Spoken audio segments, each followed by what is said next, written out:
Emmerdale is in 8th place in my soap opera rankings for August 2022. It comes up from last place in July, but the biggest problem with Emmerdale continues to be that it can be very boring, and that's why it is still a contender with a lot of these American soap operas at the bottom of my rankings because of the boring factor. Now, I do think it has improved since July. There's a little more to talk about. There's a little more stories that intrigue me. It does kind of finally feel like they're starting to build to the 50th anniversary of this show here in a couple of months. But I'm going to talk about some of the stories and what's working and what's really not.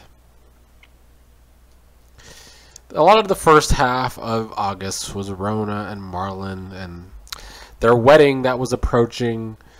Marlon was having a high blood pressure before the wedding. Marlon's been recovering from a stroke. One of the better stories of the year for Emmerdale, to say the least, if not the best story of the year for Emmerdale, because there hasn't been a lot of them, in my opinion, has been Marlon's stroke. Now, the wedding was touch and go for a while, but Marlon and Rona did, in fact, end up marrying. Another big story of the first half of the month was the whole Layla drug story. I've talked about it a lot the past few months because this has been one of the main stories on the show, has been Layla becoming like a coke whore out of nowhere, basically, in my opinion. She just became addicted to coke out of nowhere and has been spiraling ever since. Now, Maddie was trying to set up Susie to get revenge on Susie and ends up stealing the drugs that Layla had stashed for her dealer. And when she finds them to be missing, she spirals out of control into panic and overdoses because she's been in so much trouble lately because of this whole dealer situation. So we get an overdose from Layla, and Layla has to tell Liam the truth about her addiction. Layla survived the overdose. I'm assuming this is the climax to the story. This story was not on a lot towards the end of August. I'm recording this before the last couple of episodes of August, so that I haven't seen. I just have found this story to be weak overall because of the writing for it. It started from nowhere and it's kind of ending out of nowhere, as it's kind of the same as it began.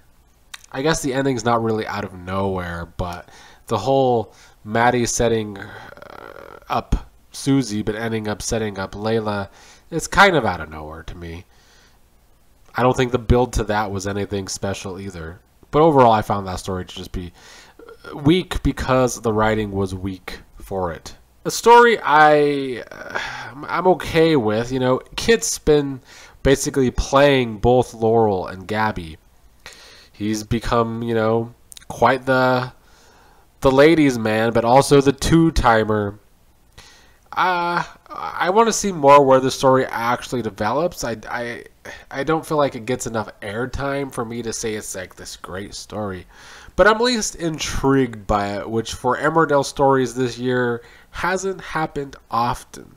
Another story that has intrigued me greatly, possibly the most, has been Charles's daughter Naomi. Naomi kind of a problem child, but also Charles's relationship with Manpreet being a big part of the story, because Manpreet's been thinking that Naomi is worse than she actually has been, at least so far, because Manpreet went through that whole thing with her sister, Mina being a serial killer. She's kind of been putting a lot of that onto Naomi. There was a point where Naomi and Charles were having a discussion in the church, and Naomi is walking away pissed off, and when Manpreet walks in, Charles is on the floor, and Manpreet accuses Naomi of like hitting Charles and causing him to fall, when really he just tripped. But Naomi is black, and they, you know, did a little bit of a cop story with Naomi here being falsely accused of a crime she didn't commit. But Charles wakes up and tells the truth of what happened with Naomi, so Manpreet has to feel bad about that. Naomi and Manpreet have another discussion with each other, or confrontation, where Naomi says she will never forgive Manpreet. I see some. This story feels like a mixed bag online. But one of the things that annoys me with Emmerdale fans is they seem to dismiss the black characters so easily on the show, that they're annoying and that they're just trouble or whatever. Not Naomi's just trouble. When this is the same show where the Dingles have been nothing but annoying and trouble for decades now. So, and then the audience votes the Dingles the best family at the British Soap Awards. Give me a fucking break. So I enjoy the Charles and Naomi situation. It makes Charles interesting, something he has yet to be since I've started watching Emmerdale again. You know, there's speculation that Naomi will be one of the women that ended up ganging up and attacking on Nicola a couple months ago, and that's a strong possibility if they tie that into that story. I just hope it doesn't mean that Naomi is quickly written out, because that will annoy me greatly. But so far, I'm enjoying Naomi. I think she brings some flair to the show that's been missing the last couple of months. Another story that I'm mixed on, but I'm kind of into, is Amelia being pregnant. Her pregnancy finally got out. She says Samson is the father.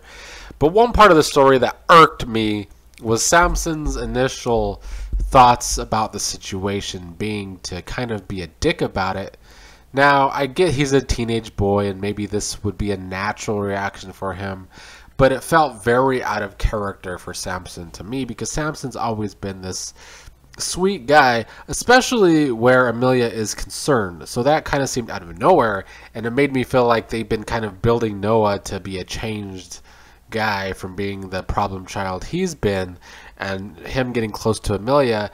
It made me think they're going to do the typical thing they do on this show for the Dingles, is ruin one character to build up a Dingle. Like they're going to make Samson be the bad guy in this story to try and build up Noah to be more likable. It's totally unnecessary, and if the story continues to go that direction, I will be pissed off and I will dock Emmerdale in my rankings. So with one pregnancy story, they kind of ended another where Charity lost her baby. That's one of the other stories that's been going on. I don't have a lot to say about on that story right now. We'll see the aftermath of that in September. Lastly was Belle kind of figuring out that Chaz and Al were sleeping together. She saw them together at a hotel. She and Chaz have a confrontation about it, where Chaz tries to get her to not say anything until she is able to deal with her mother's cancer. Faith's cancer is still a big story on the show as well. I don't hate this story, especially since it is a Dingle story. You know, Chaz has always kind of been a mess up. She's messing up her relationships here by having a fuck buddy situation with Al. But it's been a story that I don't mind, because I've talked about it before. Patty gets on my nerves. Patty's kind of just a character that lets himself be walked all over. So whatever. I don't feel for him. I can't lie. But Chaz did call it off with Al because of them being caught. Maybe this will come out during Faith's cancer story. I think the cancer story will probably be a big part of the 50th anniversary. And as we get closer, it feels like Emmerdale is trying to make some improvements and trying to build a little bit towards that 50th anniversary. I'm still not that impressed, and for the most part it's still boring, but better than July. So Emmerdale goes up to 8th place in my rankings for August.